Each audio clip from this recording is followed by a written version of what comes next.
नमस्कार साथियों, aspirant IAS पर एक बार आपका पुनः स्वागत है। इस वक्त हम पीटी 365 की सीरीज को कंटिन्यू कर रहे हैं, जो कि राज्य व्यवस्था और गवर्नेंस की जो सीरीज हिंदी मीडियम की पीटी 365 विजन की आ चुकी है, तो उसको हम लोग कवर करा चुके हैं। इस सीरीज में अभी तक हमने कुल 3 क्लासें ली हैं, जो कि यह राज्य व्यवस्था की जो मैगजीन है पीटी 365 इससे संबंधित थी। आज का भी हमारा यह जो वीडियो होगा वह इसी क्रम में होगा, और बचा हुआ जो इस मैगजीन का हिस्सा है उसे कवर कराया जाएगा। तो पीटी 365 राज्य व्यवस्था जो कि हिंदी मीडियम से संबंधित यह जो क्लासेज हैं, इसे आप जरूर अटेंड कीजिए। इन क्लासों को देखने के बाद दोबारा जो आप इसको एक बार पुनः से सेल्फ रीडिंग स्वयं कर सकते हैं। और इस जो मैगजीन है वहाँ पे हमने बताया भी था कि नीचे जो है यहाँ पे एक स्मार्ट क्विज भी है, और इसको पढ़ने के बाद जो है आप लोग इस क्विज को जरूर ही अटेंड कीजिएगा। इस क्विज को स्कैन कीजिएगा और उसके बाद इसे अटेंड कीजिएगा। यह काफ़ी ही हेल्पफुल होगा, और प्रश्नों की जो प्रकृति है, प्रश्नों का जो नेचर है यूपीएससी में, उसे आपको समझने में हेल्पफुल होगा। तो फ्रेंड्स, अभी तक हमने कुल 3 वीडियो जो है इस पीटी 365 पॉलिटी में 3 वीडियो देख चुके हैं, यानी 3 क्लासें। तो जिसमें अभी तक हमने कुछ यह जो पहला हमारा चैप्टर था संविधान से संबंधित जो मुद्दे हैं इसको कवर कर लिया था। आज का जो हमारा यह क्लास होगा वह होगा चैप्टर 2 से, यानी कि संसद, राज्य, विधानमंडल, स्थानीय सरकार की कार्य प्रणाली। तो इस संबंध में जो आज का हमारा यह वीडियो होगा, तो अब चलिए स्टूडेंट चलते हैं अपने टॉपिक्स की ओर और एक एक करके इसे जल्द ही जल्द कवर करने की कोशिश करते हैं, क्योंकि पीटी 365 इकोनॉमिक की भी जो बुक है वह रिलीज कर दी जा चुकी है, और हिंदी मीडियम में भी वह आ चुकी है। तो इसलिए जल्दी से इसको कवर कराने के बाद अन्य जो आती जाएंगी उन्हें हम आप लोगों तक पहुँचाने की कोशिश करेंगे। तो चलिए फ्रेंड्स, चलते हैं अपने टॉपिक की ओर। तो स्टूडेंट्स, आज का जो हमारा यह टॉपिक होगा यह होगा संसद, राज्य, विधानमंडल, स्थानीय सरकार की कार्य प्रणाली। तो पहला चैप्टर हमने 3 वीडियो में जो है वह पूरा करा दिया है। तो आज का जो है हमारी क्लास होगी थोड़ा सा लंबी भी होगी, क्योंकि जल्द से जल्द इसे पूरा कराने की कोशिश हमारी रहेगी। तो इसलिए क्लास में बने रहे और इसे अच्छे से देखिए। आप इसे 1.5x पे भी करके देख सकते हैं, ताकि आप का जो समय है वह भी बचे और जल्द से जल्द पूरा भी हो, क्योंकि टाइम जो है बहुत कम बचा है। तो चलिए शुरू करते हैं सबसे पहले अविश्वास प्रस्ताव से। संसद द्वारा भी हाल ही में जो मानसून सत्र जो बीता था उसमें विपक्ष के द्वारा सरकार के खिलाफ जो है वह अविश्वास प्रस्ताव लाया गया था। अविश्वास प्रस्ताव जो है उसके बारे में जानने की कोशिश करते हैं। अब अविश्वास प्रस्ताव जो होता है यह एक विधायी प्रस्ताव है।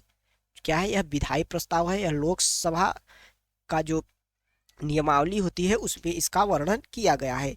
तो इसे जो है वह केवल लोकसभा में ही पेश किया जा सकता है। तो इस प्रकार के जो की टर्म होंगे उन्हें आप अच्छे से देखिएगा, क्योंकि इन्हीं के आधार पर जो है प्रारंभिक परीक्षा में प्रश्न बनेंगे और आप उन्हें करने की स्थिति होगी। तो ऐसे स्टेटमेंट जो है उन्हें ध्यान दीजिए। इसमें देखिए स्पष्ट लिखा है कि जो यह अविश्वास प्रस्ताव है यह केवल लोकसभा में ही पेश किया जा सकता है। इसके अलावा इसके द्वारा विपक्ष सरकार के बहुमत और शासन करने की क्षमता को चुनौती दे सकती है। यानी कि जो विपक्ष होता है वो उसे जब यह महसूस होता है कि सरकार के पास वर्तमान में जो है वह लोकसभा में बहुमत प्राप्त नहीं है, तो उसी स्थिति में जो है विपक्ष द्वारा अविश्वास प्रस्ताव लाया जाता है, और यह केवल लोकसभा में ही पेश किया जा सकता है। राज्यसभा में इसे पेश नहीं किया जा सकता। क्यों नहीं किया जा सकता? क्योंकि जो सरकार होती है वह लोकसभा के प्रति, जो मंत्रिपरिषद होती है वह लोकसभा के प्रति उत्तरदायी होती है, न कि राज्यसभा के प्रति। संसदीय लोकतंत्र में कोई सरकार तभी सत्ता में रह सकती है जब उसके पास प्रत्यक्ष रूप से निर्वाचित सदन अर्थात लोकसभा में, ध्यान देने योग्य बात है, लोकसभा में बहुमत हो। यानी कि जब जो संसदीय लोकतंत्र जो होता है, जो कि भारत में है संसदीय लोकतंत्र, इसमें कोई सरकार तभी तक सत्ता में बनी रह सकती है जब तक उसके पास जो है वह लोकसभा में बहुमत हो। जब उसका बहुमत खत्म होता है तो उसी के साथ उस की जो सत्ता है वह भी चली जाती है। तो इसी के परिप्रेक्ष्य में जो है वह विपक्ष के द्वारा अविश्वास प्रस्ताव लाया जाता है। इसका अर्थ है कि यदि अविश्वास प्रस्ताव पारित हो जाता है तो मौजूदा सरकार जो है वह गिर जाती है, क्योंकि यदि सरकार के खिलाफ वोटिंग हो गई या सरकार के पक्ष में भी वोटिंग ना हुई तो इसका मतलब सरकार जो है वह कॉन्फिडेंस में नहीं है। तो इसीलिए जो है वह नो कॉन्फिडेंस जो मोशन है यानी कि अविश्वास प्रस्ताव वह पारित हो जाता है और जो है सरकार गिर जाती है। अविश्वास प्रस्ताव केवल केवल लोकसभा में उस सदन की किसी सदस्य द्वारा ही लाया जा सकता है, यानी कि जो लोकसभा के कोई भी सदस्य हो, चाहे वह निजी सदस्य हो या तो सरकार का हो, और किसी के द्वारा भी जो है वह अविश्वास प्रस्ताव जो है सरकार के द्वारा, सरकार की जो पार्टी रहेगी उसके द्वारा तो लाया नहीं जाएगा, लाया विपक्ष के द्वारा ही जाएगा, लेकिन उसे जो है वह अनिवार्य रूप से उसी सदन का सदस्य होना चाहिए, क्योंकि जो लोकसभा है वही जो है वह प्रश्न पूछ सकती है सरकार से, और सरकार जो होता है वह सामूहिक रूप से लोकसभा के प्रति ही उत्तरदायित्व उसका होता है। तो इसलिए लोकसभा के उस सदन का जो होता है उस जो किसी सांसद द्वारा ही उसे पेश किया जा सकता है।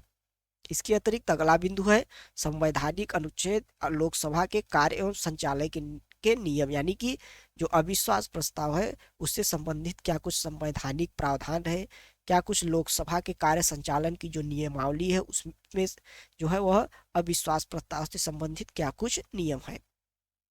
तो इस क्रम में जो है वह देखते हैं कि अनुच्छेद 75(3) जो है वह बताता है कि भारतीय संविधान के उस अनुच्छेद में उल्लेख है कि इस जो अनुच्छेद 15(3) है इसमें उल्लेख है कि मंत्रिपरिषद लोकसभा के प्रति सामूहिक रूप से उत्तरदायी रहेगी। ध्यान देने योग्य बात है, लोकसभा के प्रति, किसके प्रति, लोकसभा के प्रति सामूहिक रूप से उत्तरदायी रहेगी।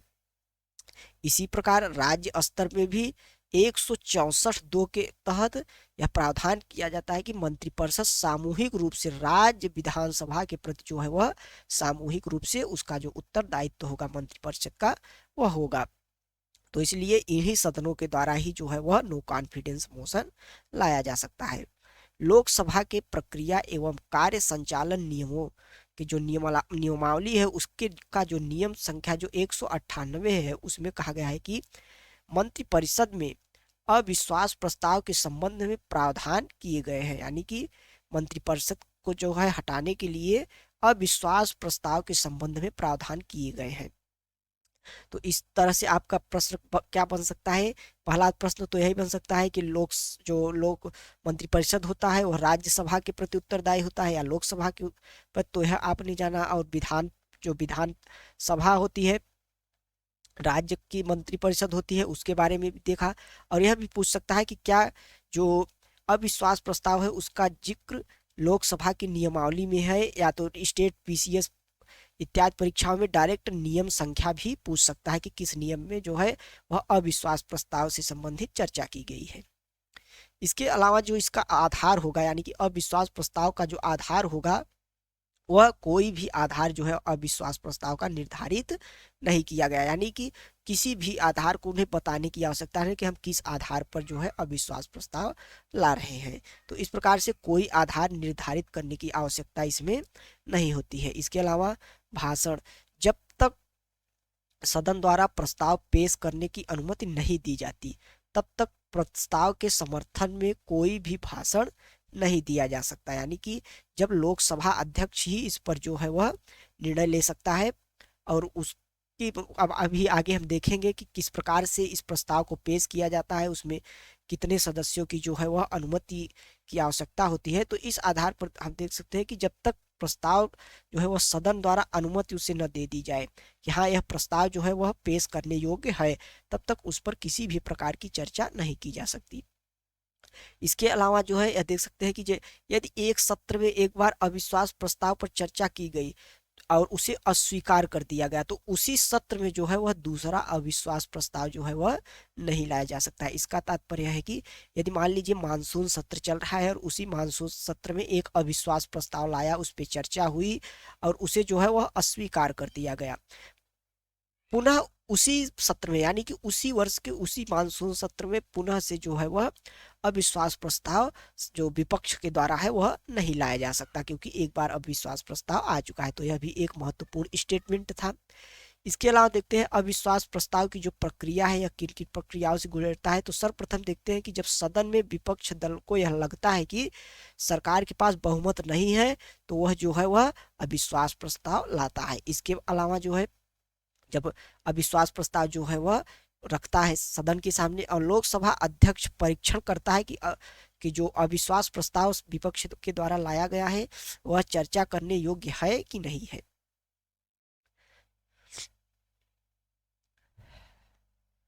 इसके का जो अगला स्टेप होता है, अगला स्टेज होता है, इसमें क्या होता है कि इसमें नोटिस प्रस्तुत करने वाला जो सदस्य होता है, यानी जो सदस्य अविश्वास प्रस्ताव लाता है, उसे सदन में इस अविश्वास प्रस्ताव को पेश करने की जो है वह अनुमति मांगता है, किससे? पीठासीन से, यानी अध्यक्ष से। और उसके बाद इसके बाद जो है अध्यक्ष उन सदस्यों को बुलाता है जो अविश्वास प्रस्ताव लाने के जो है वह पक्ष में होते हैं, यानी कि जो जो सदस्य विपक्ष के अविश्वास प्रस्ताव लाने के पक्ष में होते हैं उन्हें सदस्य जो है वह बुलाता है। और अगले स्टेज में कम से कम या जो सदस्य हैं जिन्हें अध्यक्ष बुलाता है उनकी संख्या जो है कम से कम 50 सदस्य जो है वह होनी चाहिए, तभी जो है यह प्रस्ताव चर्चा के लिए सदन में रखा जाएगा।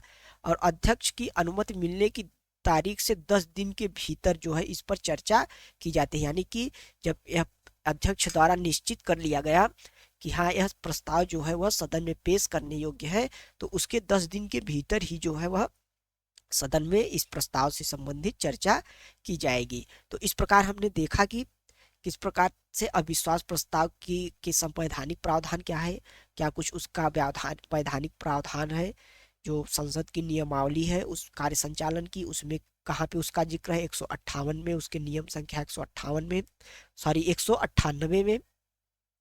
इसके अतिरिक्त इसकी प्रक्रिया क्या होती है या कहाँ पेश किया जा सकता है कहाँ नहीं, तो इस सब बारे में हमने इस आर्टिकल के माध्यम से जानने की कोशिश की। अब जो अगला हमारा जो टॉपिक होगा वह होगा कानून निर्माताओं के संसदीय विशेषाधिकार, parliamentary privilege of law maker, यानी कि जो हमारे विधायिका के सदस्य हैं, जो हमारे विधायिका के सदस्य हैं उनके जो पार्लियामेंट्री यानी संसदीय जो विशेषाधिकार हैं वह कौन कौन से है, उसके बारे में जो है वह चर्चा इस आर्टिकल में की गई है। तो इसको देखते हैं, टॉपिक को शुरू करते हैं। सुप्रीम कोर्ट ने भारत के मुख्य न्यायाधीश की अध्यक्षता में सात न्यायाधीशों की एक पीठ का जो है वह गठन किया गया है।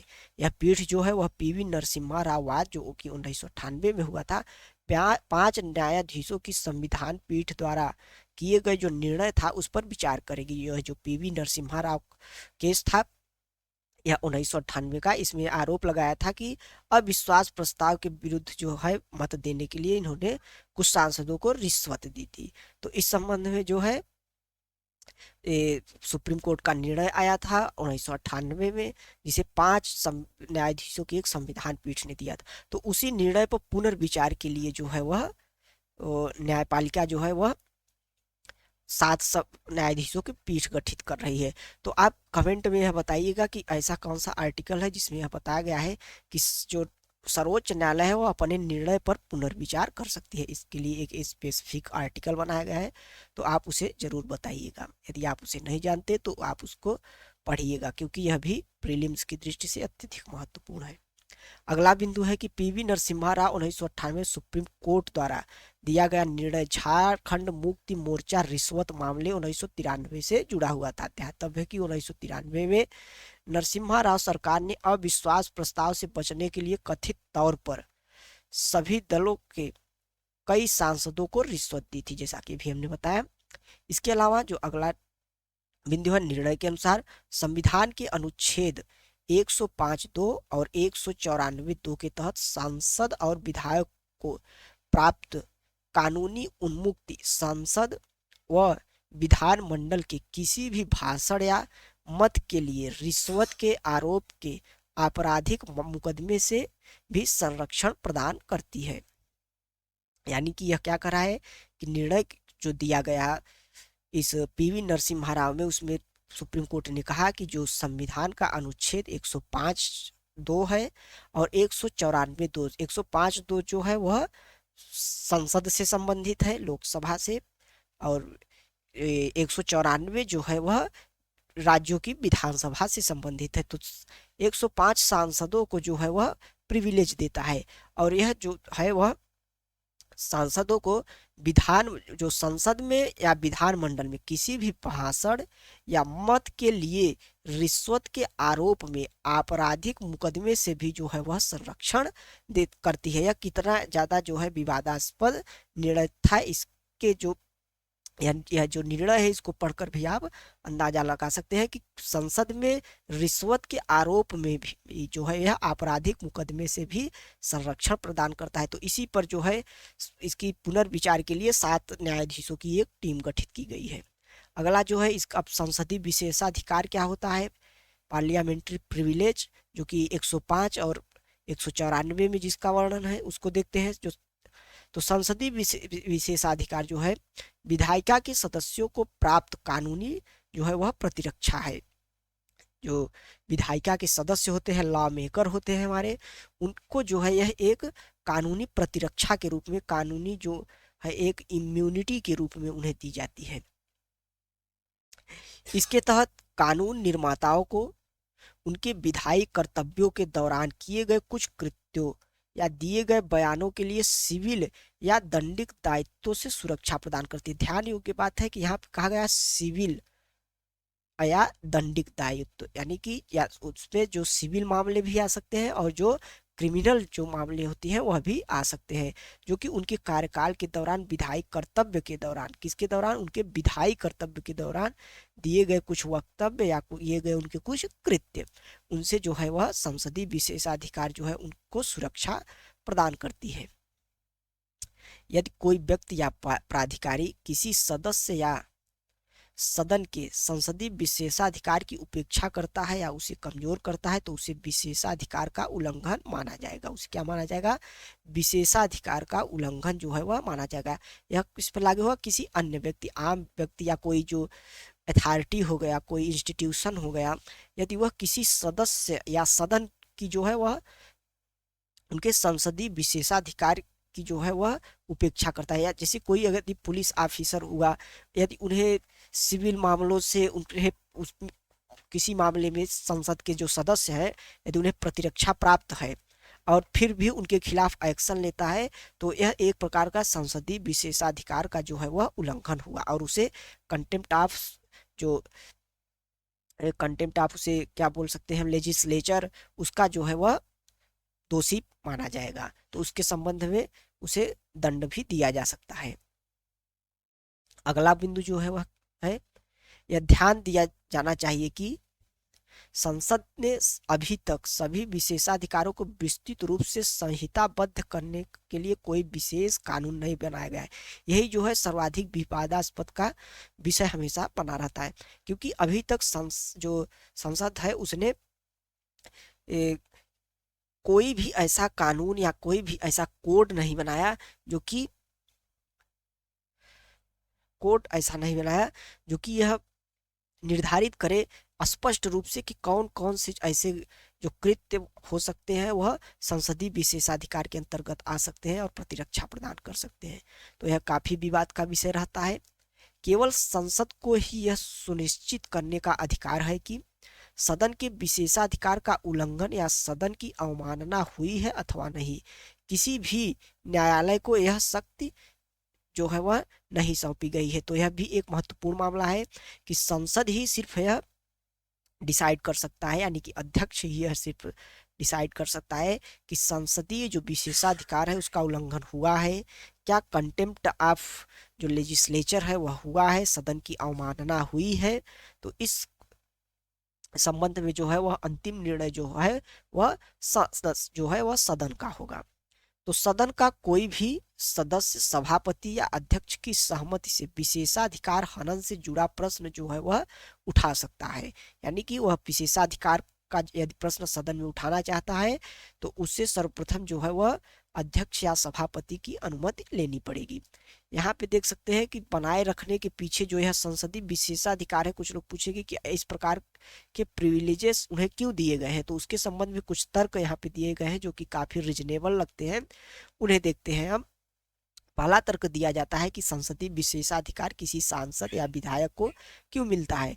तो यह है पहला तर्क है कि सांसदों या विधायकों की अभिव्यक्ति की स्वतंत्रता सुनिश्चित करना, ताकि वे किसी कानूनी परिणाम के डर के बिना अपनी बात रख सके। यदि कोई जो हमारा प्रतिनिधि होगा, जिसे हमने चुन कर भेजा है, यदि वह उसे किसी कानूनी प्रक्रिया का डर रहेगा, यदि वह उसे भय रहेगा कि मैं ऐसा बोल दूं सदन में तो कहीं ऐसा ना हो कि मेरे ऊपर कानूनी कार्यवाही शुरू हो जाए, तो इसी डर से उसे मुक्त करने के लिए इस प्रकार का जो है उसे प्रिविलेज दिया जाता है। दूसरा जो तर्क दिया जाता है कि विधायिका के अधिकार व गरिमा को बनाए रखने के लिए, यानी कि जो लेजिस्लेचर होता है उसकी भी एक गरिमा होती है, उसमें पूरे देश के जो है वह प्रतिनिधि होते हैं, हम सब आपके जो प्रतिनिधि है वह वहाँ पे बैठते हैं, तो उसकी अवमानना नहीं होनी चाहिए, उसकी भी अपनी एक गरिमा होनी चाहिए, क्योंकि वहाँ पे जो बैठे प्रतिनिधि, ऐसा माना जाता है कि संपूर्ण देश ही वहाँ पे बैठ के जो है वह निर्णय ले रहा है।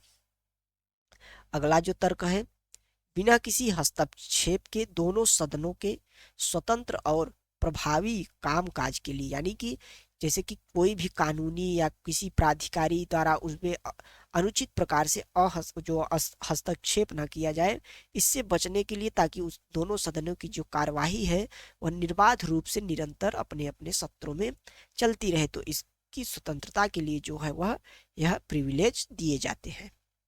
आखिरी तर्क जो है दिया जाता है कि संसदीय सत्रों में सांसदों की उपस्थिति को सुनिश्चित करना। यह बताता है कि यदि किसी सांसद के खिलाफ कोई मामला दर्ज कराया गया, कोई सिविल मामला या दंडिक मामला जो भी हो, तो ऐसा होने पर वह जो संसद सदन की जब बैठक होगी, जब निर्णय लिए जाएंगे, लॉ में किए जाएंगे, कानून बनाए जाएंगे, तो उसमें वह अनुपस्थित रहेगा, जो कि एक लोक प्रतिनिधि है। तो इस आधार पर उस क्षेत्र की, उस कंस्टिट्यूएंसी की जिसका वह प्रतिनिधित्व कर रहा है, उसका पूरा प्रतिनिधित्व ही खत्म हो जाएगा, उस पूरे क्षेत्र का, उस पूरे संसदीय क्षेत्र या विधायक को का जो क्षेत्र है उसका प्रतिनिधित्व खत्म हो जाएगा।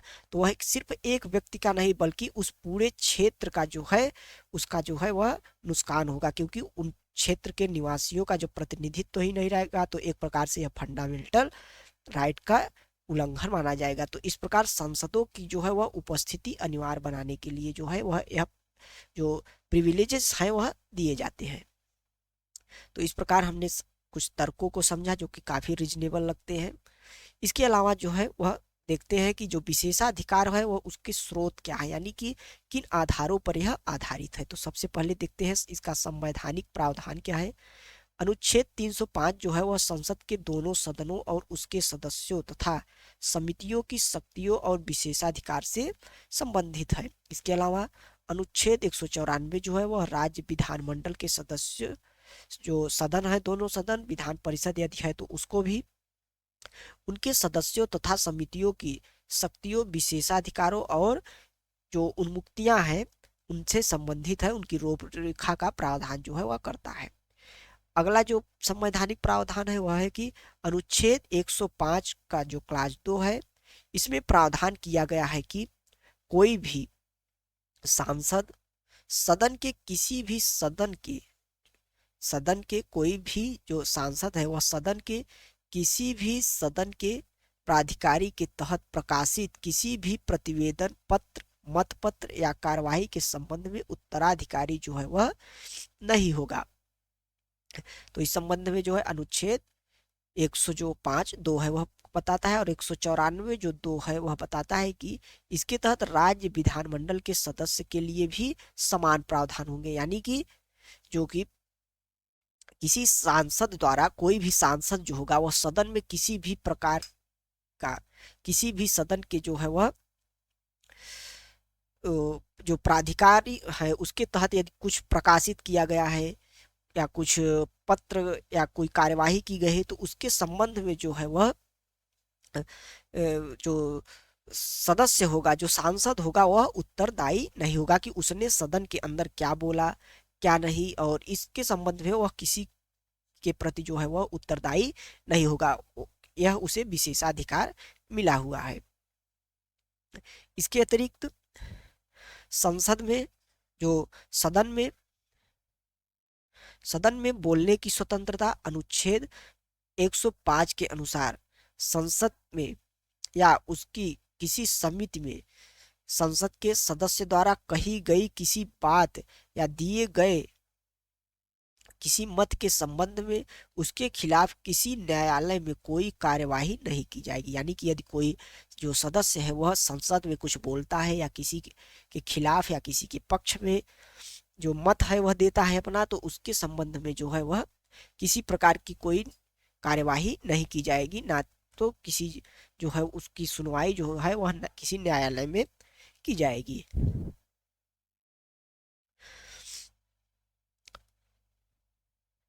इसके अलावा जो प्रिविलेज कमेटी होती है एक, उसे भी हम देख लेते हैं। एक स्टैंडिंग कमेटी है, अस्थाई समिति है।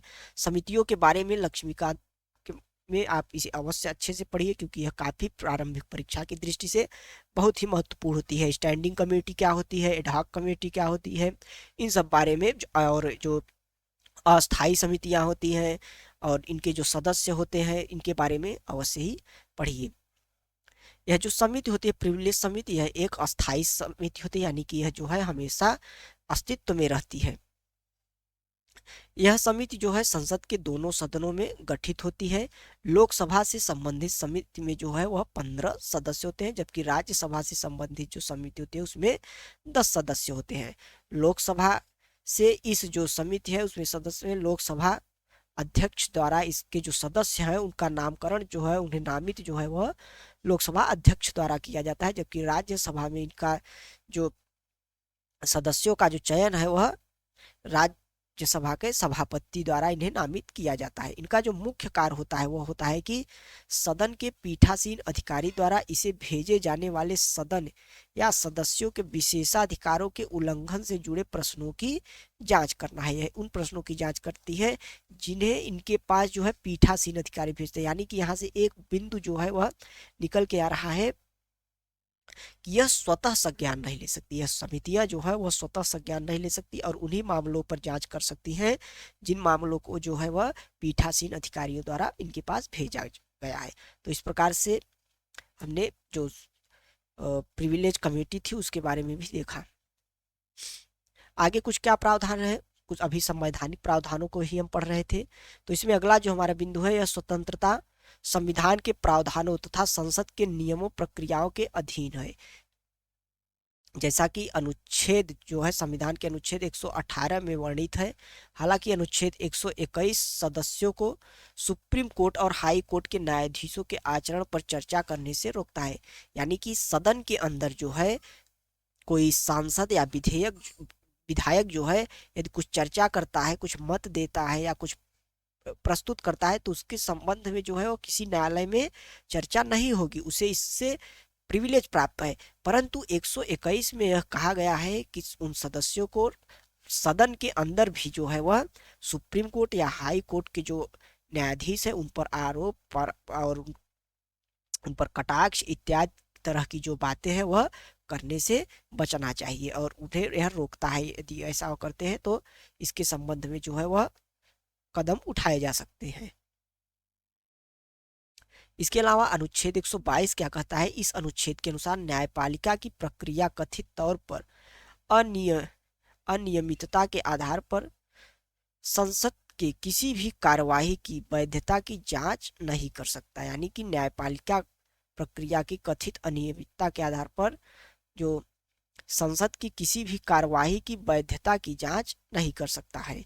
तो इस आधार पर हम देख सकते हैं कि कौन कौन से जो संवैधानिक प्रावधान है 105, 194, 105(2), 194(2), 118, 121 और 122। तो इस प्रकार के जो कुछ संवैधानिक प्रावधान है, अनुच्छेद है, इनको हमने देखा और समझा भी।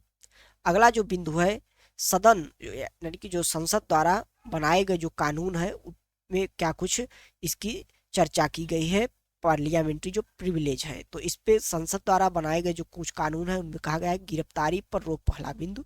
तो सिविल प्रक्रिया संहिता 1908 में यह प्रावधान किया गया है कि किसी भी कानून निर्माताओं को सदन के सत्र के 40 दिन पहले, सदन के सत्र के दौरान और स्थगन के 40 दिन बाद तक जो है वह गिरफ्तार नहीं किया जाएगा। यानी कि चाहे जो भी मामला हो, या क्रिमिनल मामला हो या सिविल, नहीं, सिर्फ सिविल मामलों में यह न्यायालय ने अपने कई निर्णयों में बताया है कि सिर्फ सिविल मामलों तक यह सीमित है।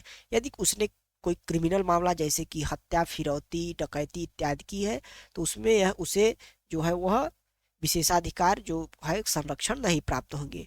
तो यहाँ पे देखिए नीचे लिखा भी है कि यह विशेषाधिकार जो है वह दीवानी मामले तक ही सीमित है। के आनंदन एक मामला हुआ था, उसमें जो है वह सुप्रीम कोर्ट ने इस संबंध में जो है वह निर्णय दिया था।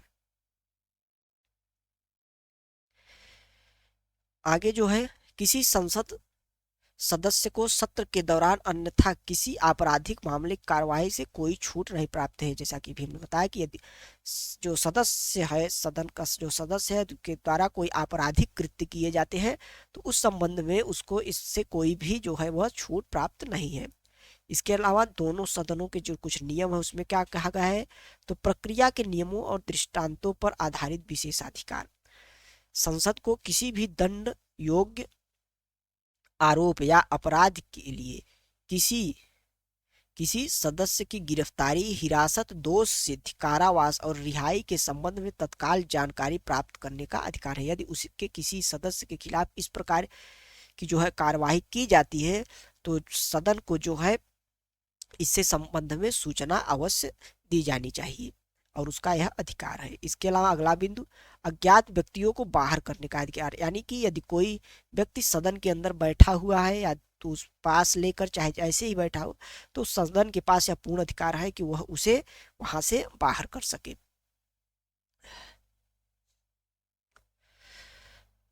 तो यह प्रकार के कुछ हमने प्रावधान देखे। इसके अलावा हम सदन की अवमानना देख लेते हैं। कंटेम्प्ट ऑफ हाउस जो है, कंटेम्प्ट ऑफ हाउस के बारे में भी देख लेते हैं। तो विशेषाधिकार का उल्लंघन जो है वह सदन की जो अवमानना है उससे पूर्ण रूप से अलग होता है। यहाँ पे दिया भी गया है कि सदन की अवमानना से जो है वह विशेषाधिकार का उल्लंघन जो है वह अलग होता है। इसे ऐसे किसी भी कार्य के रूप में परिभाषित किया जा सकता है। यानी कि जो सदन की अवमानना है, कंटेम्प्ट ऑफ हाउस है, उसे कुछ ऐसे कार्यों के रूप में परिभाषित किया गया जा सकता है जिसमें दिया गया हो कि संसद के किसी भी सदन के कामकाज में बाधा उत्पन्न करना। दूसरा, जो ऐसे सदन के किसी सदस्य या अधिकारी के कर्तव्य या निर्वहन में बाधा उत्पन्न करना। इसके अलावा जिसमें प्रत्यक्ष या अप्रत्यक्ष रूप से ऐसे परिणाम उत्पन्न करने की प्रवृत्ति हो कि सदन की जो कार्यवाही है उसमें बाधा उत्पन्न हो, तो इस प्रकार के कृत्य जो है वह कंटेम्प्ट ऑफ हाउस की श्रेणी में रखे जाएंगे। संसद यह सुनिश्चित करने के लिए एकमात्र प्राधिकारी है कि सदन की अवमानना हुई है या नहीं हुई है। यह भी महत्वपूर्ण स्टेटमेंट है कि सिर्फ संसद जो है वह, सदन जो है वह यह तय कर सकता है कि उसकी अवमानना हुई है या फिर नहीं हुई है।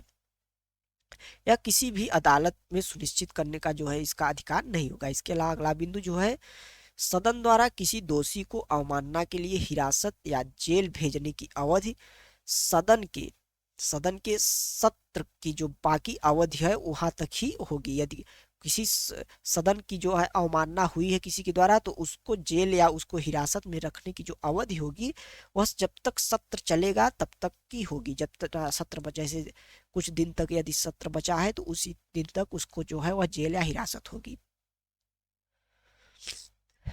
इसके अलावा अगला बिंदु, यदि सदन के सदस्य दोषी पाए जाते हैं तो उन्हें सदन से निलंबित किया जा सकता है, उन्हें निष्कासन का सामना करना पड़ सकता है।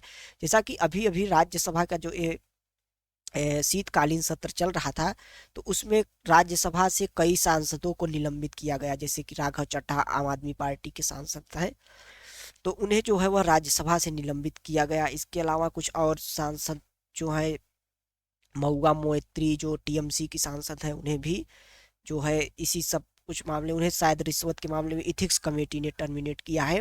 तो इस संबंध में कुछ जानकारी और चाहे तो अवश्य उसके बारे में शेयर करेंगे। तो लेकिन संसद के निलंबन से संबंधित जो प्रावधान है उसको आप जरूर पढ़िएगा, क्योंकि जो है इस निलंबन का जो मामला है वह वर्ष भर इस वर्ष चर्चा का विषय रहा है, इस जो अभी बीता मानसून शीत सत्र है।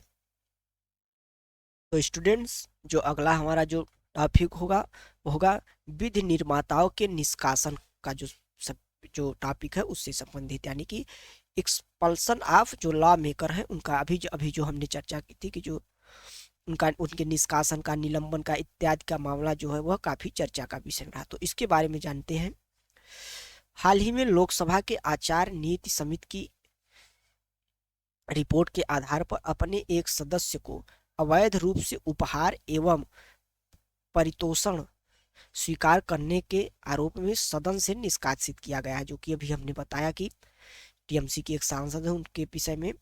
तो आचार समिति की एक रिपोर्ट के आधार पर यह खुलासा हुआ है। भारत में विधि निर्माताओं का निष्कासन, उससे संबंधित क्या प्रावधान है उसको हम देखते हैं। भारत में किसी संसद का निष्कासन संवैधानिक और कानूनी आधार पर हो सकता है। उसके संवैधानिक आधार क्या है देखते हैं। संसदीय विशेषाधिकार के उल्लंघन या सदन की अवमानना का दोषी पाए जाने पर किसी भी सांसद को सदन से निलंबित या निष्कासन जो है उसका किया जा सकता है। जैसे कि अभी हमने कंटेम्प्ट ऑफ हाउस और प्रिविलेज ऑफ जो पार्लियामेंट है उसको अच्छे से पढ़ा, अब तो हम इन शब्दावलियों को जान चुके हैं। तो इन्हीं आधार जो है, इन्हीं को बेस बनाकर किसी सांसद को, किसी सदस्य को जो है वह एक्सपल्सन उसका जो है वह किया जा सकता है, उसका निष्कासन किया जा सकता है। लोकसभा की जो आचार नीति समिति है उसके बारे में जान लेते हैं, जिसकी रिपोर्ट के आधार पर यह निर्णय लिया गया था। इसके अध्यक्ष द्वारा नामांकित अधिकतम 15 सदस्य होते हैं। इसमें जो है वह 15 सदस्य होते हैं और वे 1 वर्ष से अधिक अवधि के लिए पद पर बने रहते हैं।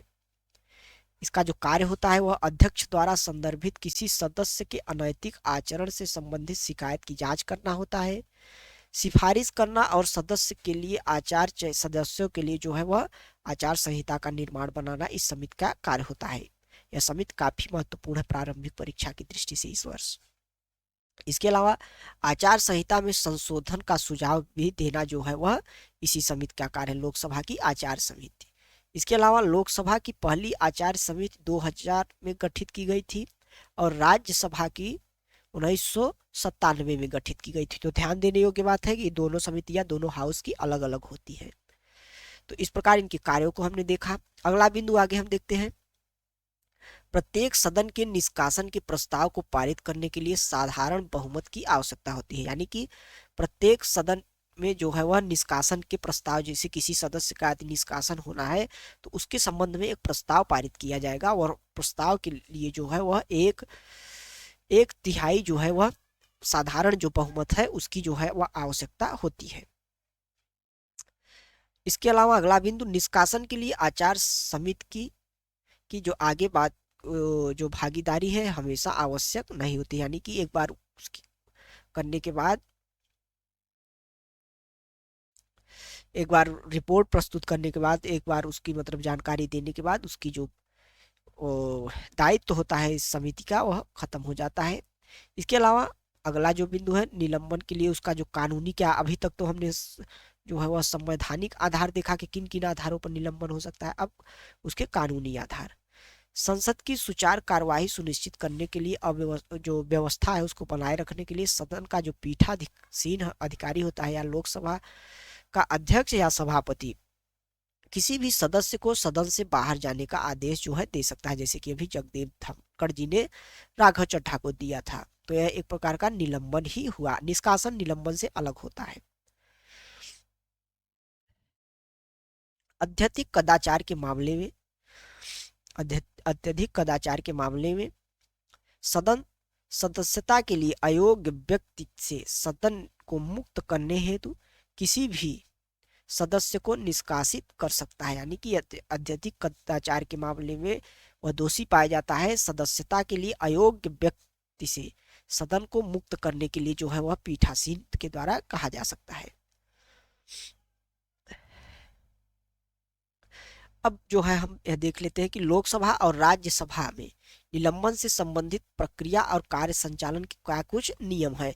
तो लोकसभा में जो है निलंबन से संबंधित जो है वह नियम क्या है, 373। यदि लोकसभा अध्यक्ष को यह लगता है कि किसी सदस्य का व्यवहार अव्यवहारपूर्ण है और जो अव्यवस्थापूर्ण है, तो वह उस सदस्य को तत्काल सदन से बाहर जाने का निर्देश जो है वह दे सकता है। वह सदस्य को जो है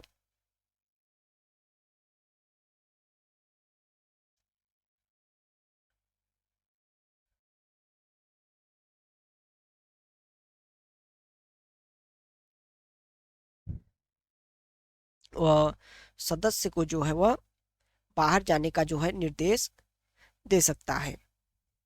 और वह सदस्य के उस दिन की शेष बैठक के समय तक सदन से अनुपस्थित रहेगा, यानी कि जिसे निलंबित किया जाएगा वह सदन की जो है वह शेष बैठक जो होगी वहां तक उसे निलंबित रखा जाएगा।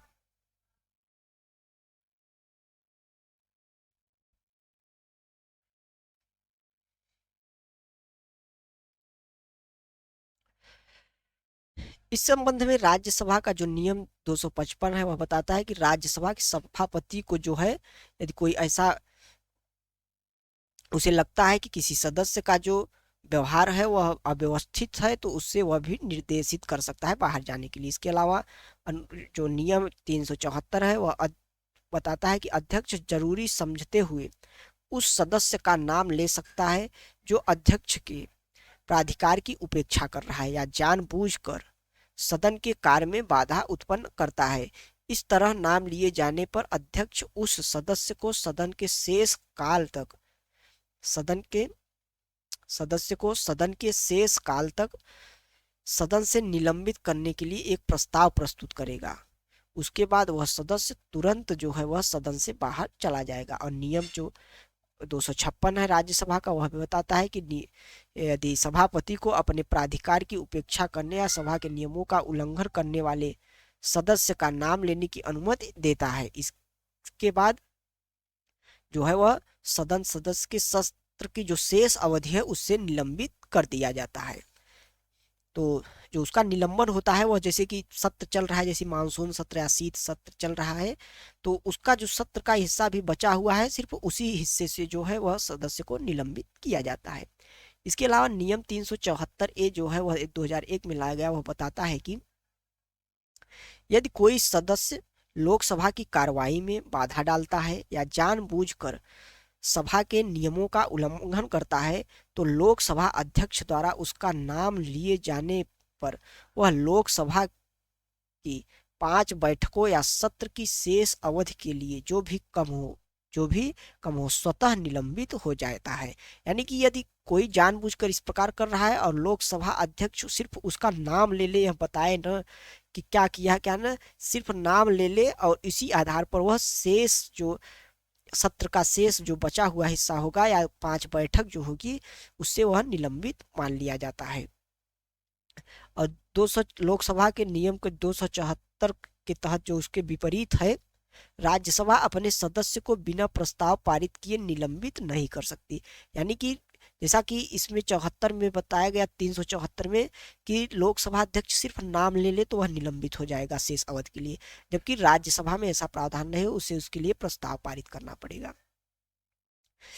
इसके अलावा कुछ अन्य संवैधानिक प्रावधान देखते हैं। संविधान के अनुच्छेद 122 के प्रावधान के अनुसार न्यायपालिका प्रक्रिया की कथित अनियमितता के आधार पर संसद की किसी भी कार्यवाही की वैधता की जांच नहीं कर सकती। हालांकि न्यायालय ने कई मामले में हस्तक्षेप किया है। उदाहरण के लिए राजा रामपाल वाद 122 बताता है कि संसद की किसी भी कार्यवाही में जो है वह न्यायपालिका का हस्तक्षेप नहीं हो सकता, परंतु कुछ मामलों में जो है उस हस्तक्षेप किया है। जैसे राजा रामपाल वाद 2007 में, उसमें न्यायालय ने राजा रामपाल के निष्कासन को बरकरार रखा था, लेकिन यह भी कहा था कि किसी भी अवैध आधार पर इस तरह की कार्रवाई न्यायिक जो है वह जांच के आधार में, यदि कोई दुर्भावनापूर्ण कार्रवाई किसी सदस्य के प्रति की गई है तो उस संबंध में न्यायालय ने कहा कि न्यायालय जो है वह उसकी न्यायिक जांच जो है वह कर सकता है।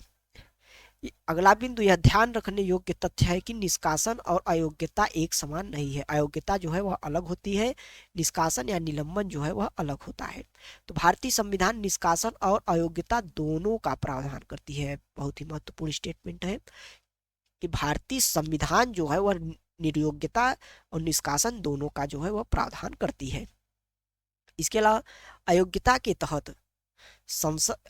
तहत संसद का कोई सदस्य आगे चुनाव जो है वह नहीं लड़ सकता, जबकि निष्कासन के तहत वह चुनाव लड़ सकता है। तो यह निष्कासन और जो अयोग्यता है उसमें अंतर है। अगला बिंदु जो है संसद के किसी भी सदन के सदस्य की अयोग्यता के संबंध में क्या कुछ प्रावधान है। तो पहला है लोक प्रतिनिधित्व अधिनियम 1951 की जो धारा 8(3)(a) के अनुसार दोषी ठहराए जाने वाले विधायिका के किसी भी सदस्य को यदि 2 वर्ष से अधिक का कारावास की सजा सुनाई जाती है तो उसे दोषी ठहराए जाने की तिथि से अयोग्य माना जाएगा। ऐसा व्यक्ति सजा पूरी किए जाने की अवधि से सजा पूरी किए जाने की तिथि से यानी कि जितना सजा सुनाएगा उस तिथि से 6 वर्ष तक चुनाव लड़ने के लिए अयोग्य माना जाए। कितने वर्ष? 6 वर्ष तक। 10वीं अनुसूची जो है अयोग्यता से संबंधित प्रावधान करती है। यदि कोई व्यक्ति 10वीं अनुसूची के प्रावधान के तहत दल बदल विरोध के तहत अयोग्य ठहराया जाता है तो उसे जो है वह अयोग्य घोषित किया जा सकता है। इसके अलावा संविधान का जो अनुच्छेद 102(1) है और 191 है वह क्रमशः जो है वह संसद और राज्य विधायकों के लिए जो है निम्नलिखित आधारों पर अयोग्यता का प्रावधान करती है। जैसा कि हो गया लाभ का पद हो गया, मानसिक रूप से विकृत या अदालत द्वारा घोषित किया गया। इसके अलावा जो दिवालिया यदि कोई घोषित हो गया तो वह भी अयोग्य हो जाएगा। उसके अलावा उसने स्वेच्छा से किसी अन्य देश की नागरिकता यदि जो है वह ले ली है तो भी वह अयोग्य घोषित हो जाएगा। और यदि वह संसद द्वारा बनाए गए किसी कानून के तहत अयोग्य घोषित किया जाता है, यानी कि यदि वह लोक प्रतिनिधित्व तो अधिनियम जो 1951 है उसके द्वारा घोषित किया जाता है तो भी वो उसे अयोग्य माना जाएगा। तो इस आधार पर अयोग्यता से संबंधित, निष्कासन से संबंधित तमाम नियमों को हमने देखा, समझा और जाना, और जो कि हमारी प्रारंभिक परीक्षा की दृष्टि से बहुत ही ज्यादा महत्वपूर्ण है। अब जो है अगला हमारा जो टॉपिक है वह है दल बदल रोध कानून। जो दल बदल रोध कानून है, एंटी डिफेक्शन लॉ, उसके बारे में देखते हैं। महाराष्ट्र विधानसभा के अध्यक्ष ने दल बदल विरोध कानून के तहत विधायकों को अयोग्य ठहराने की मांग वाली सभी याचिकाएं जो है वह खारिज कर दी हाल ही में। तो उस संबंध में यह चर्चा का विषय बना। तो अब जानते हैं हम कि दल बदल विरोध कानून है क्या, किससे संबंधित है, इसके क्या कुछ संवैधानिक प्रावधान है, उसके बारे में देखते हैं। तो दल बदल विरोध कानून है क्या, तो इसे 52वें संविधान संशोधन 1985 के माध्यम से 10वीं अनुसूची में जो है वह शामिल किया गया। किसे? दल बदल विरोध जो कानून है उसको 52वें संविधान यानी कि 52 जो अमेंडमेंट था कॉन्स्टिट्यूशन 1985 में, उसके द्वारा जो है इसे 10वीं अनुसूची में शामिल किया गया। और अगला बिंदु, दल बदल से उत्पन्न होने वाली अयोग्यता के संबंध में किसी भी प्रश्न का निर्णय सदन का पीठासीन अधिकारी जो है वह करता है। यह भी महत्वपूर्ण स्टेटमेंट हो जाता है कि दल बदल विरोध कानून जो है उससे संबंध में कोई भी अंतिम निर्णय जो होगा वह पीठासीन द्वारा लिया जाएगा। इसके अलावा अगला बिंदु, अयोग्यता के आधार, निम्नलिखित आधार पर जो है वह अयोग्यता समाप्त हो सकती है। तो पहला, अभी अभी हमने ऊपर के भी आर्टिकल में इसके बारे में देखा, लेकिन फिर से देखते हैं कि स्वेच्छा से जो है वह अपना जो दल है उसको छोड़ देता है। यानी कि यदि कोई व्यक्ति जैसे किसी पार्टी से निर्वाचित हुआ है, यदि वह उस पार्टी की सदस्यता छोड़ देता है तो वह अयोग्य घोषित किए जाने का समुचित आधार होगा। इसके अलावा अगला, सदन में अपने राजनीतिक दल द्वारा जारी किसी निर्देश के विपरीत या दल की पूर्व अनुमति के बिना मतदान करता है या मतदान में अनुपस्थित रहता है। यदि सदन जैसे एक व्हिप होती है, व्हिप सचेतक जिसे बोला जाता है, प्रत्येक दल जो है सचेतक जारी करता है, व्हिप जारी करता है और अपने जो सदस्य होते हैं उन्हें निर्देशित करता है कि कार्यवाही में किस प्रकार से हिस्सा लिया जाए। यदि उसका उल्लंघन कोई सदस्य करता है तो उसे भी अयोग्य ठहराए जाने का आधार माना जा सकता है। इस तरह के कृत्य को उस दल द्वारा 15 दिन के भीतर माफ जो है 15 दिनों के भीतर माफ नहीं किया जाता है। अगला बिंदु, यदि कोई निर्दलीय सदस्य चुनाव के बाद किसी राजनीतिक दल में शामिल हो जाता है तो वह जो है वह अयोग्य घोषित। यदि कोई व्यक्ति मान लीजिए निर्दलीय रूप से किसी क्षेत्र से चुनाव लड़ा और चुनाव जीतते ही वह किसी अमुक पार्टी में जाकर शामिल हो जाए तो वह भी जो है वह अयोग्यता की श्रेणी में आएगा, दल बदल उसको कानून उस पर भी लागू होगा। इसके अलावा अगला बिंदु, यदि कोई मनोनीत सदस्य है, यदि सीट ग्रहण करने की तारीख से 6 महीने की समाप्ति के बाद किसी राजनीतिक दल में शामिल हो जाता है तो वह अयोग्य घोषित हो जाता है। तारीख से ग्रहण करने की तारीख से 6 महीने की समाप्ति के बाद किसी राजनीतिक दल में शामिल हो जाता है तो वह जो है वह अयोग्य घोषित हो जाता है। यह जो है मनोनीत सदस्य के संबंध में प्रावधान था। इसके अलावा दल बदल कानून के कुछ क्या अपवाद है उसके बारे में हम देखते हैं। तो दल बदल कानून किसी राजनीतिक दल को किसी अन्य दल में या उसके साथ विलय करने की अनुमति जो है देता है, बशर्ते उसमें कम से कम 2/3 जो है वह विधायक विलय के पक्ष में हो। यानी कि यदि कोई पार्टी है, यदि उसका विलय किसी अन्य पार्टी में हो जाता है, यानी कि उस समस्त पार्टी के जो निर्वाचित सदस्य हैं उसका 2/3 सदस्य, यदि 2/3 जो सदस्य होंगे यदि वह उस दूसरी पार्टी में चले जाएंगे तो वह उस उन पर जो है अयोग्यता का नियम लागू नहीं होगा, यानी दल बदल का जो कानून है वह लागू नहीं होगा, क्योंकि वह पूरी पार्टी का ही विघटन माना जाएगा और विलय माना जाएगा कि एक पार्टी जो है दूसरी में विलय हो गई। अगला बिंदु है, यदि कोई व्यक्ति लोकसभा अध्यक्ष या राज्यसभा के सभापति के रूप में चुना जाता है तो वह अपने दल से इस्तीफा दे सकता है। पद छोड़ने के बाद वह फिर से उस दल में शामिल हो सकता है। यानी कि जैसे यदि लोकसभा का अध्यक्ष होता है जो उसे निष्पक्ष माना जाता है। हालांकि जो जैसे कि ब्रिटिश कानून हो गया, ब्रिटिश कॉन्स्टिट्यूशन हो गया, संविधान, उसमें तो स्पष्ट प्रावधान है, उसमें प्रावधान सारे लिखित नहीं है, मान्यताओं के पर आधारित है, पर उस वहाँ पे यह प्रावधान है कि यदि कोई स्पीकर बनता है तो वह जिस पार्टी का रहता है उससे वह हमेशा के लिए त्याग पत्र दे देता है और निष्पक्षता रूप कार्य करता है। तो भारत में तो ऐसा प्रावधान नहीं है कि उसे जो है वह अपना त्याग पत्र जो है वह रिजिग्नेशन जो है वह उस पार्टी से देना ही पड़े। वह पार्टी में रह सकता है लेकिन वह पार्टी से रिजिग्नेशन दे भी सकता है उस आधार पर, जैसे यदि कोई अन्य सदस्य हुआ, यदि उसने रिजाइन कर दिया चुनाव जीतते ही तो उस पर दल बदल विरोध का जो है कानून लागू हो जाएगा। परंतु अध्यक्ष और सभापति के मामले में ऐसा नहीं है। वह जो है उससे निष्पक्षता को अपने बरकरार रखने के लिए वह उस पार्टी को जो है वह छोड़ सकता है और छोड़ने के बाद जिस दिन से उसका जो कार्यकाल है अध्यक्ष के रूप में या सभापति के रूप में समाप्त होता है तो वह उसे पुनः भी उस पार्टी में शामिल हो सकता है। तो इस प्रकार कुछ अपवाद थे। और अगला बिंदु इसमें ही है कि वर्तमान में पीठासीन अधिकारियों के लिए दल बदल विरोध मामले का निर्णय लेने की समय सीमा निर्धारित करने वाला कोई कानून जो है वह मौजूद नहीं है। यानी कि यदि अध्यक्ष के पास कोई ऐसी याचिका आती है कि उस पर दल विरोध का कानून जो है वह लागू किसी सदस्य पर हो रहा है तो अध्यक्ष को यह बाध्यता नहीं है कि कब तक में अपना निर्णय दे, यानी कि कोई निश्चित जो समय है वह निर्धारित नहीं किया गया है। अभी अभी हमने एक शब्द व्हिप के बारे में बोला था, तो व्हिप क्या है उसके बारे में यहाँ पे जान लेते हैं। तो व्हिप के बारे में हम जान लेते हैं जिसे सचेतक भी कहा जाता है।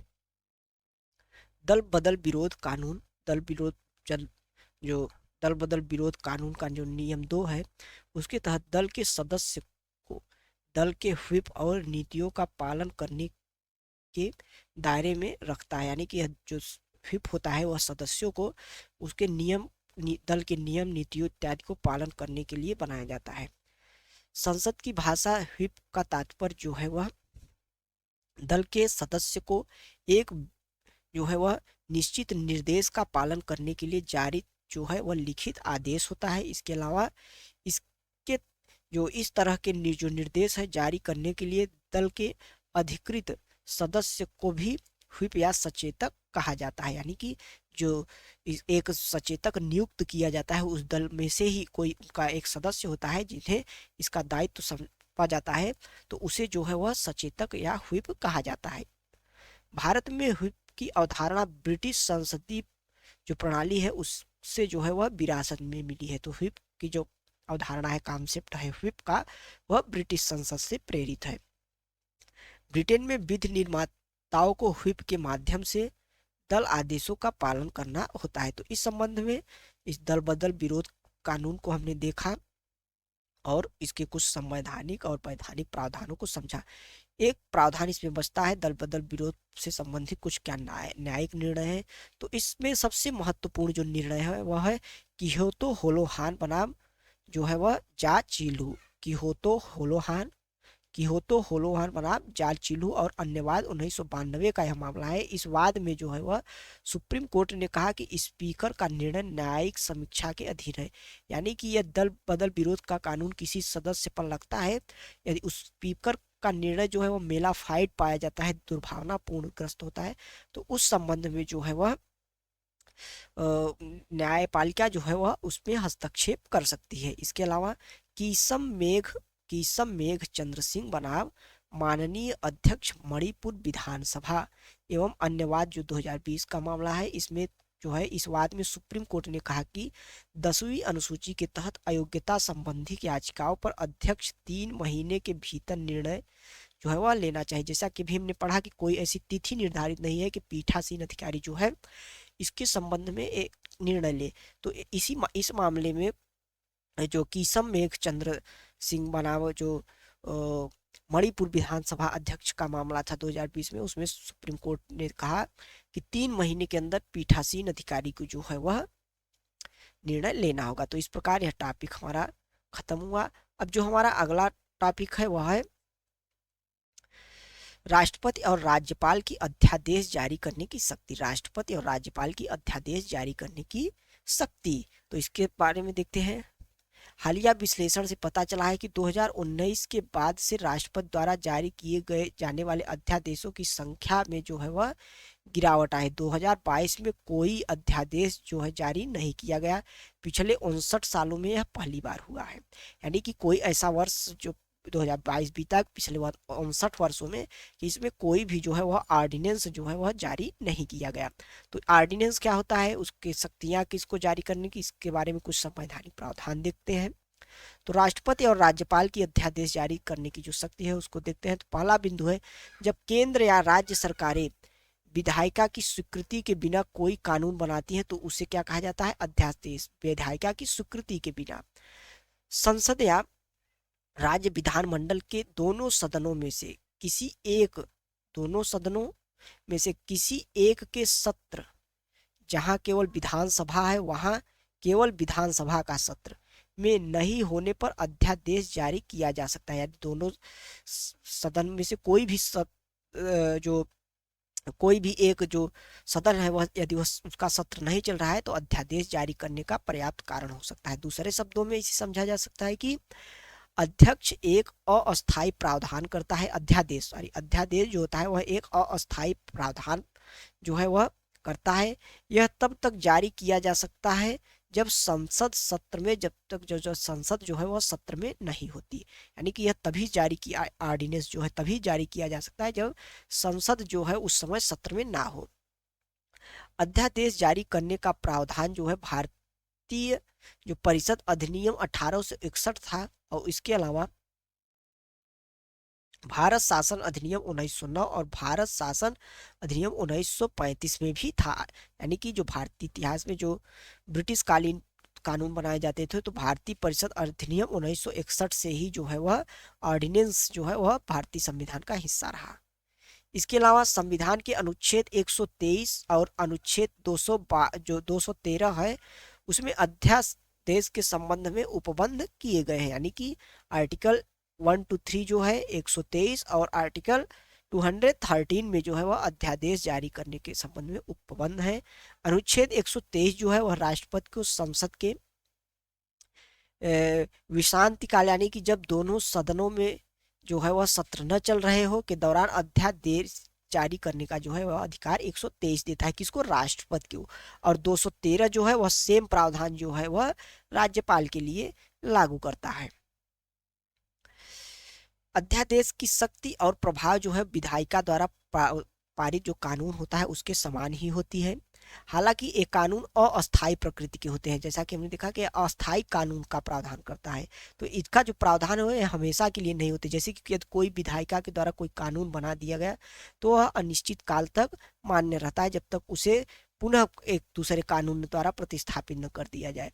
तो इस क्रम में ऐसा नहीं होता। ऑर्डिनेंस जो होता है वह एक अस्थायी प्रकृति का होता है।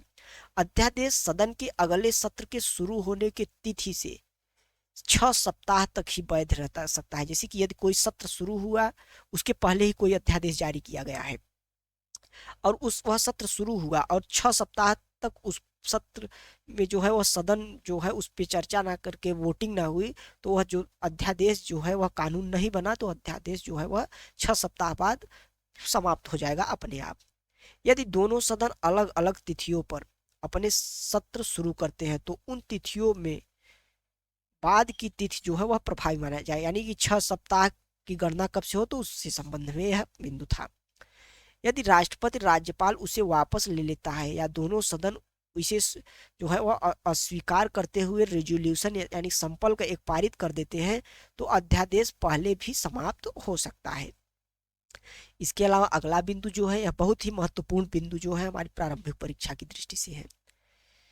राज्य विधायिका के मामले में इसे अस्वीकार करने वाला संकल्प जो है वह विधानसभा द्वारा पारित किया जाता है और विधान परिषद यदि है तो सहमति व्यक्त कर सकती है, यानी कि उसका इसमें रोल नहीं होता है ज्यादा। अध्यादेश केवल उन्हीं मामलों पर जारी किया जा सकता है जिन पर संसद या विधानमंडल कानून बनाने का अधिकारी, यानी कि राष्ट्रपति जो है वह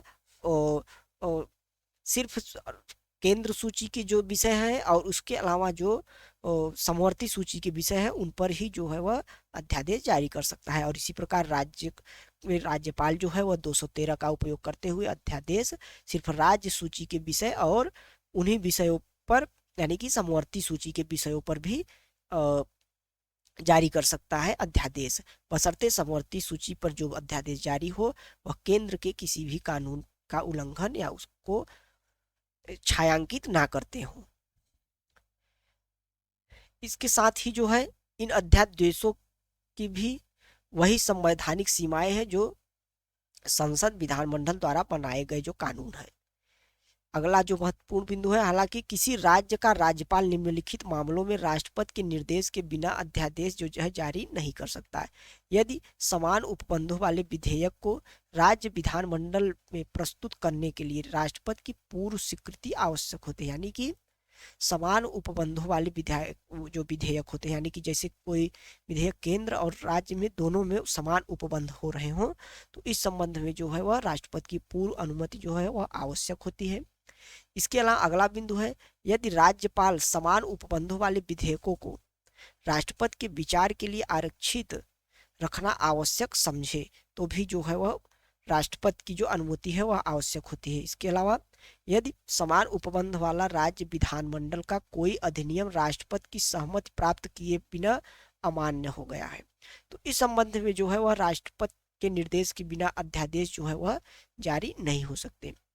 तो इस प्रकार राज्यपाल और उपराज्यपाल का जो अध्यादेश जारी करने की शक्ति है उसके संवैधानिक प्रावधान को हमने देखा। अब जो इसके संबंध में अध्यादेश के संबंध में कुछ न्यायिक निर्णय है उसके बारे में हम देखते हैं। आरसी कपूर बनाम भारत संघवाद 1970 का मामला है। इस वाद में जो है सुप्रीम कोर्ट ने कहा कि राष्ट्रपति के फैसले को इस आधार पर चुनौती दी जा सकती है तत्काल कार्रवाई की आवश्यकता नहीं है साथ ही अगर अध्यादेश को मुख्य रूप से विधायिका में बहस और चर्चा से बचाने के लिए पारित किया गया है तो भी इसे चुनौती दी जा सकती है, यानी कि जो न्यायालय इसमें जो है इसमें हस्तक्षेप इसी आधारों पर कर सकता है कि तत्काल कार्यवाही की जो आवश्यकता थी उस समय नहीं हुई। कि अध्यादेश कब जारी किया जाता है, जब संसद जो है वह सत्र में न हो, परंतु यह उस लिए सरकार द्वारा उस इसलिए अध्यादेश जारी करवाया गया कि ताकि जो विधायिका है वह इस कानून पर बहस ही न कर पाए और जो कानून है वह पारित हो जाए। तो इस संबंध में यानी दुर्भावनापूर्ण यदि कार्य किया गया हो तो उस संबंध में न्यायपालिका हस्तक्षेप कर सकती है। अगला जो मामला था वह डीसी बाधवा बनाम बिहार राज्य से संबंधित था। इस वाद में न्यायालय ने कहा कि अध्यादेश जारी करने के लिए कार्यपालिका की विधायिका शक्ति का उपयोग केवल असाधारण परिस्थिति में ही किया जा सकता है, यानी कि यदि परिस्थिति असाधारण है तभी विधायिका जारी किया जा सकता है, अन्यथा नहीं। अगला मामला कृष्ण कुमार सिंह बनाम बिहार राज्य से संबंधित है। इस वाद में भी सुप्रीम कोर्ट ने कहा कि अध्यादेश जारी करते समय 123 के तहत राष्ट्रपति और 213 के तहत राज्यपाल की संतुष्ट या शक्ति का दुरुपयोग न्यायिक समीक्षा के अधीन है। यानी कि कुल मिलाकर तीनों जो मामले थे इसमें कहा गया कि राज्यपाल की जो अध्यादेश और राष्ट्रपति की जारी करने की शक्ति है वह न्यायिक समीक्षा के अधीन है। तो इस प्रकार से अभी हमारा जो टॉपिक है वह पूरा हुआ। तो आज का वीडियो हम यहीं तक रखते हैं। बचे हुए टॉपिक को जल्द ही आपके समक्ष अगले वीडियो में लेकर आएंगे। तब तक यदि आपने पीछे की कक्षाएं नहीं देखी हो तो डिस्क्रिप्शन में उसका लिंक रहेगा, उसे अवश्य देखिए। यदि कक्षाएं पसंद आई हो, वीडियो पसंद आया हो तो चैनल को जो है वह सब्सक्राइब कीजिए और वीडियो को लाइक कीजिए। मिलते हैं अगले वीडियो के साथ नेक्स्ट टॉपिक जो बचे हुए हैं। तब तक के लिए नमस्कार, जय हिंद।